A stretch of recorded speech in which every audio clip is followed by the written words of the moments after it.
Hello, hello, hello.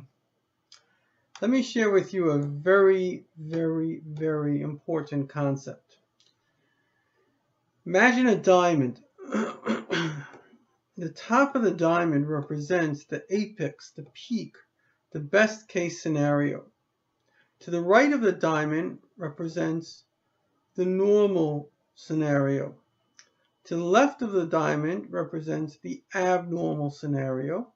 To the bottom of the diamond represents we'll call it worst case scenario. So you've got best case scenario, normal scenario, worst case scenario, and abnormal scenario. Let's start with the normal scenario. The normal scenario of life is if a person has safety. You can actually see this even in a dog, which has, obviously being a social animal, quite similar to people because we're social creatures. So it has an innate love for people. By nature, we love. Now, when we love, a couple of things happen. Obviously, what is love? Love is an attraction between the lover and the loved. So if you love food, it's an attraction to food. If you love people, it's an attraction to people. Now, the way the brain works is the brain is exactly like a computer. It has great mathematical abilities. In fact, it's better than a computer. However, even though your computer has incredible mathematical abilities, just like your brain, better than your conscious self, it's just able to compute amazing things, ultimately, the reason you're listening to this or the reason you go to a website is because you want to. So what motivates your brain, just like your computer, is not itself. It is motivated by what you desire. So when you desire people or something, your brain figures out how to connect to it, and it pushes away subconsciously. So in your conscious mind, as they say, love is blind. When you think something is in your interest, you cannot see any reason why it's not in your interest. That is the typical kind of, let's call it puppy love, a naive love, which has within it a certain sweetness. The flip side of that is the exact opposite, which is fear. Now, fear is exactly like love. Love is an attraction. Fear is danger, and it's a retraction. Love causes you to go towards it. Fear causes you to go away from it.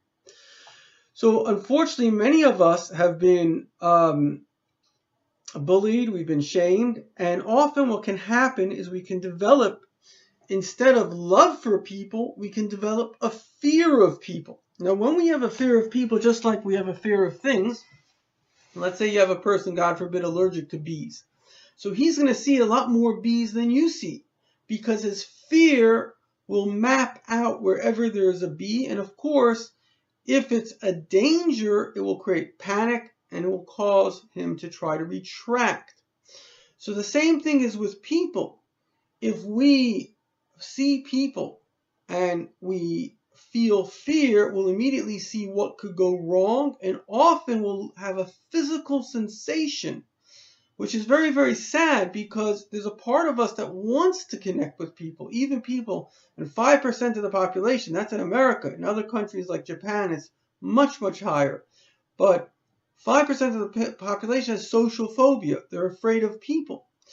And that can happen from being shamed, which is what bullies do because they're jealous. They themselves have social phobia. They're just delusional. Anyway, make a long story short, fear, when you see the thing that you fear, creates a panic, which is a danger, and causes you to retract. Now, there's a number of negatives that come from this. The first negative is obviously life is not fun because we need communication, we need connection. And the second negative is that we by nature have jealousy in us. And so what happens is we become jealous of those who do have love. That's why there's a very interesting phenomena that, for example, the Jewish people even though they're respected, they're the most respected people in the world, but conversely, by miserable people, they're the most hated people. In fact, they asked the Japanese. Now, the Japanese is a closed society. They really still don't really have many non-Japanese living there. So they never really had these interactions. They asked them, if you had to hate a group, who would you hate? And they said the Jews. Why? Because people who don't live with love are jealous of love. And jealousy is a desire to take away from the other which you think you equally deserve. Then we have, let's call it the worst case scenario. The worst case scenario is depression. In depression, our ego is raging against ourselves. Basically, we're upset at ourselves for being, let's say, miserable. People in anxiety will often have depression. I think there's an 80% correlation. So when we find ourselves in situations that we don't want to find ourselves, the ego is angry at us, and the ego has no mercy. Just like jealousy is no mercy. That's why Hitler could murder 1 million babies. Because in jealousy, there's zero mercy. There's just this desire to destroy.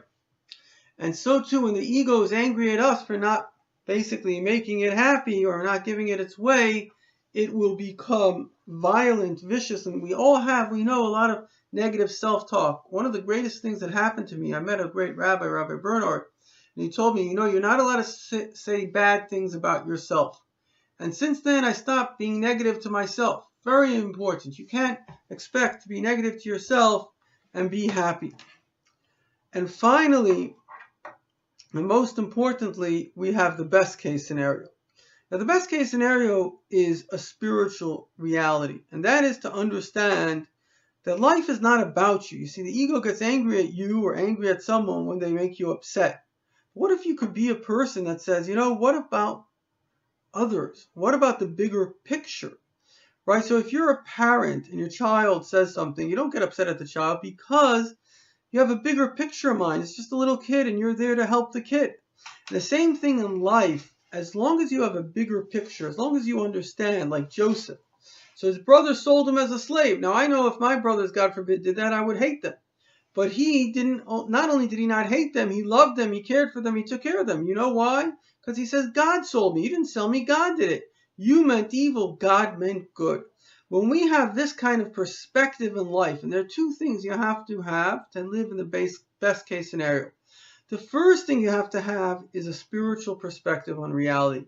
Reality doesn't actually exist because it's just like a computer. It only exists because somebody programmed it. Every single second, like your computer is being drawn, the screen draws it every single second. Our reality is being drawn literally every nanosecond.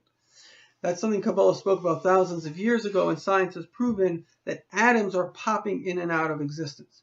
So your entire reality, including you, really is zero because it's coming from another reality that's creating it all the time.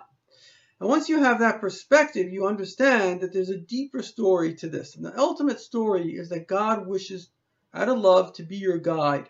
And when you seek the truth will find you.